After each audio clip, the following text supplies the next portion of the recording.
Hello friends, welcome to the my YouTube channel. તો આજે આપણે ટેસ્ટી એવા હેલ્ધી એવા લીલા નારિયેળના લાડુ બનાવીશું.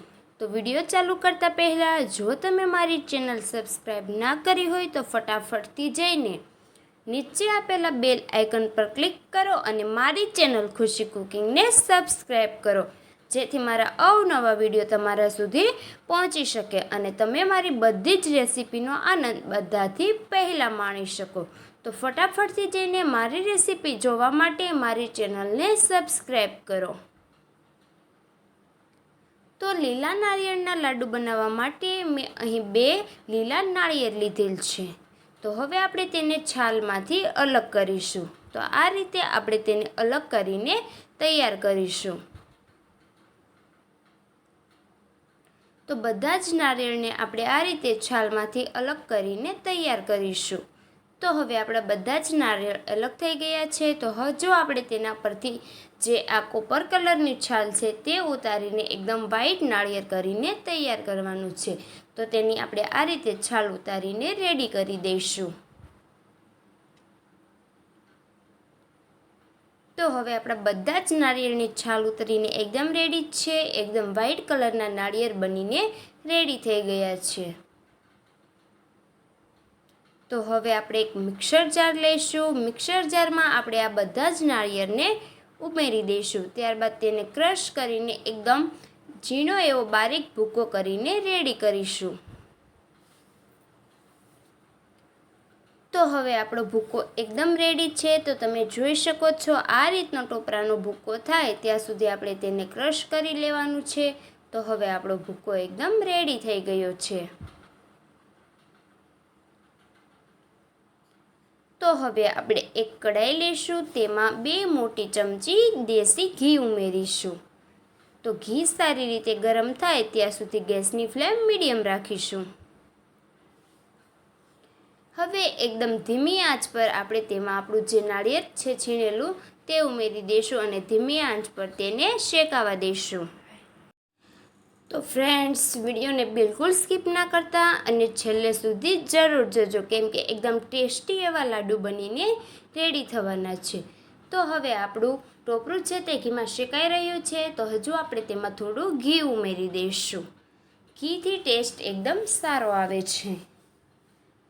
તો હજુ આપણે તેને થોડી વાર સુધી રહેવા દઈશું. તો હવે આપણે તેમાં 2 થી 3 મોટી ચમચી મલાઈ એડ કરીશું. તો મલાઈ એકદમ સોફ્ટ અને ક્રીમી લાડુ બનાવવા માટે જરૂરી છે. તો આપણે હવે તેમાં મલાઈ ઉમેરીશું અને થોડું દૂધ પણ ઉમેરવાનું છે. તો દૂધ આપણે પાછળથી ઉમેરીશું, અત્યારે આપણે મલાઈ ઉમેરી દઈશું.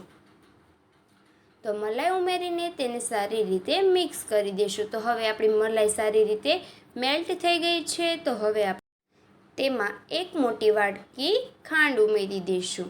તો ખાંડ સારી રીતે આપણી ઓગળે ત્યાં સુધી આપણે તેને હલાવ્યા કરીશું. તો અહીં થોડી વાર સુધી હલાવશું, જેથી આપણું ખાંડ છે તે ઓગળીને તેનું પાણી થાય. તો હવે આપણી ખાંડ પણ ધીમે ધીમે ઓગળીને રેડી થવા માંડી છે. તો હવે આપણે તેમાં થોડું દૂધ ઉમેરી દઈશું. તો અહીં મેં 1 નાની વાટકી દૂધ લીધેલ છે, તે આપણે દૂધ ઉમેરી દઈશું. તો બધી જ વસ્તુ ઉમેર્યા બાદ હવે આપણે તેને સારી રીતે મિક્સ કરી દઈશું.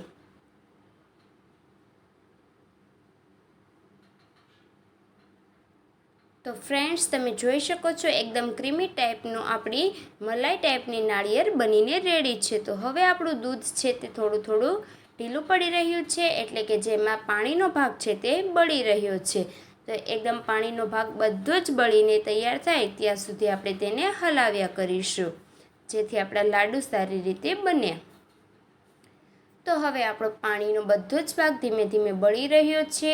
તમે જોઈ શકો છો લાડુ થાય તે ટાઈપનું સ્ટ્રેચર તૈયાર થાય ત્યાં સુધી આપણે તેને હલાવી લઈશું.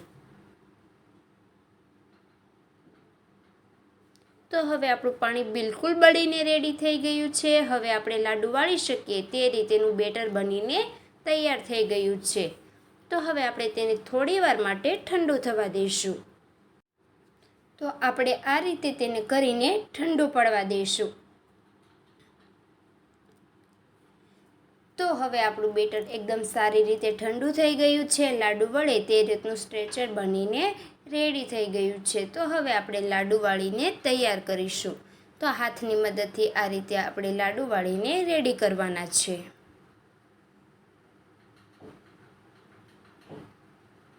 તો હવે આપણું લાડુ બિલકુલ રેડી છે. તમે જોઈ શકો છો લાડુ બનીને એકદમ રેડી છે. તો એક પછી એક એમ બધા જ લાડુ આ રીતે બનાવીને આપણે તૈયાર કરીશું. તો હવે આપણા બધા જ લાડુ એકદમ સારી રીતે બનીને રેડી થઈ ગયા છે. તો એકદમ ટેસ્ટી એવા લાડુ રેડી છે. તો હવે આપણે બધા જ લાડુ પર એક એક બદામનો પીસ મૂકી દઈશું. તો બદામનો ટુકડો એડ કરવાથી ટેસ્ટ સારો આવે છે અને લુક પણ સારો આવે છે. તો ફ્રેન્ડ્સ, હવે આપણું ગાર્નિશિંગ પણ રેડી છે. એકદમ ટેસ્ટી એવા લાડુ પણ બનીને રેડી છે. તો તમને આ લાડુની રેસીપી કેવી લાગી તે જરૂરથી કોમેન્ટ કરો. એકદમ પ્રસાદીમાં યુઝ થાય તેવા લાડુ બનીને રેડી છે. તો એકદમ ક્રીમી અને સોફ્ટ લાડુ બનાવવા માટે મારી ચેનલને સબસ્ક્રાઈબ કરો અને મારા વિડીયોને લાસ્ટ સુધી જોવા માટે થેન્ક યુ.